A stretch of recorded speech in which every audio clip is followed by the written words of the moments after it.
Hey there, what is up you guys? I am Jerry and welcome back to the channel, The Chicago Griller. This is the show where I share my favorite tips, tricks, and recipes for the Weber Q. If you think that I can help you out, hit the like button and subscribe. Steak is always a popular option on the grill. But with inflation running rampant these days, some of the more popular cuts like New York strip or ribeye are getting very pricey. So today I am going to be cooking up a more budget-friendly option, the top sirloin. That said, don't make the mistake that thinking that cooking on a budget means that you have to compromise on flavor. Because today we're going to cook up a dish that's going to look so good and taste so delicious that any of the legendary steakhouses here in Chicago would be very proud to serve this to you. Let's go see how this is done.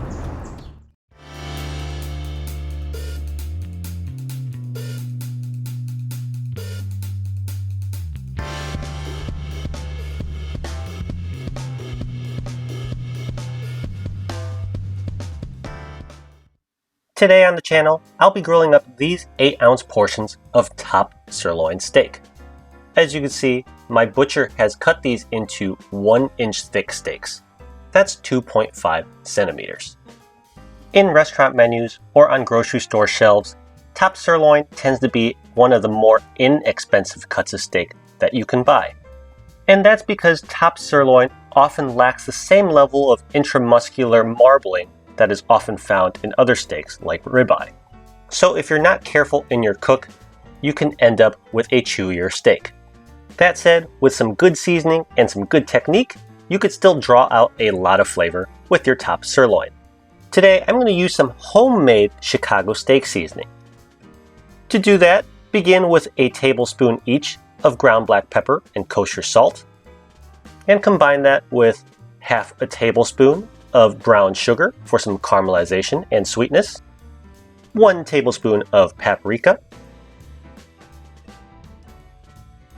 1 teaspoon each of onion powder and garlic powder, and finally some crushed red pepper to taste. And that's it. That very closely approximates the Weber brand of Chicago steak seasoning. So once you've got all that mixed together, being sure to break up the clumps of brown sugar, let's continue the prep on our steak. As always, one of the first steps you want to do is grab a paper towel and pat your steaks dry of any excess moisture. Be sure to get the top, bottom, and all sides. This is important so that your steaks sear on the grill instead of steam. Next up, some olive oil and your seasonings. So go ahead and drizzle a light layer of olive oil on your steak and rub that into all surfaces of your beef.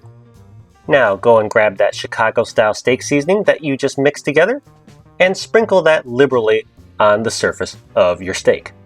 Don't hesitate to use a pretty generous amount. Remember, your seasonings need to cut through the entire bite of your steak, and these are 1 inch thick. That said, repeat the process on the other side, seasoning liberally, and let's not forget the sides as well. And with that, our steaks are now prepped, so let's head on out to the grill. As always with steak, you want to preheat your gas on high and make sure your grill is running as hot as it can get. My Weber Q 1200 tops out around 450 degrees F, so let's open the lid and cook. Go and lay down your steaks directly across the grill grates. I like to lay them down diagonally to begin with, and then I'll press down lightly on them to make sure they're in good contact with the grill grates. Now let's shut the lid and let these cook for about 2.5 minutes. After 2.5 minutes, I'm going to open the lid and do what is an optional step, and that is turning my steaks 90 degrees. What this does is this gives my steaks some nice cross-hatch sear marks. Completely optional, but it's really nice for presentation in the end. Shut the lid and cook for 2.5 more minutes. So here we are at 5 minutes of total cook time. Let's turn our steaks over. And boom, that's exactly what we want to see. Great cross-hatch sear marks. And see, I told you. By the end of this cook, I swear, any of the steakhouses in Chicago would be happy to serve this to you. Anyways, we're about halfway through. Press down your steaks, shut the lid, and let these continue to cook. So here we are after 10 minutes of total cook time. These steaks should be pretty close to being done. Now what I really hate seeing is people finger poke checking their steaks, because that's horribly inaccurate. Instead, use a meat thermometer to check for doneness. I'm shooting for medium rare today, which means I'm going to want to pull my steak off when it reaches around 125 degrees Fahrenheit. That's about 52 degrees C. I'm a little bit short of that on the steak on my left, which is the one I'm going to have, so I'm going to let these cook for about another minute. And after that minute, we're going to pull these steaks off the grill. The steak on the right is going to be a little bit more on the medium side, the way my wife likes. And this steak on the left should be medium rare, just the way I like. Cover your steaks with foil and let them rest for about 10 minutes before cutting into them. So back inside after a 10-minute rest, you'll see some juices have started flowing through the steak as the muscle fibers start to relax. So let's go and cut into these steaks and see how we did. This steak is my steak from the left-hand side of the grill. And check that out. Nice edge searing and pink throughout. This is medium rare.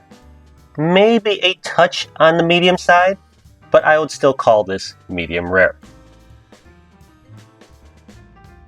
Anyways, look at how juicy and tender that looks. Let's just grab a piece and have this right now. Delicious. As always, serve your steak with your choice of sides. We've got this with some salad, some asparagus, and some mashed potatoes. Like I said, just like in any steakhouse here in Chicago. All that said, what does our resident food critic think about today's steak? Yep, as expected, finger licking good and worth running in for. Definitely give this recipe a try and let me know how it goes for you. As you can see, top sirloin is not to be avoided. It's a great cut of steak, especially if you're looking to save a few bucks. Thanks again for watching. Don't forget to like and subscribe, and I will see you all again next time. Bye!